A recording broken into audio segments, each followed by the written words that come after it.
My name is Nathan Personius. I am the Applications Engineer for Automatic Timing and Controls and Diversified Electronics.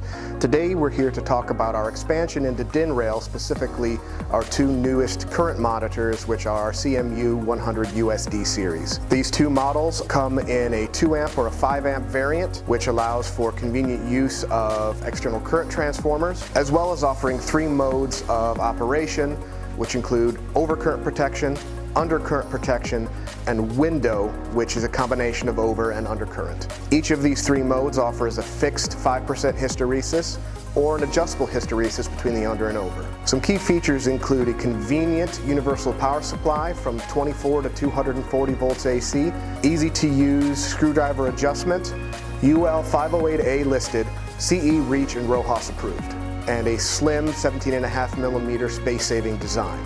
Typical applications where these would be used would be in load protection, such as motors, HVAC, water or wastewater, anywhere where a load needs to be protected from any adverse current conditions. For more information, please check out the new CMU100USD series from ATC Diversified at galco.com.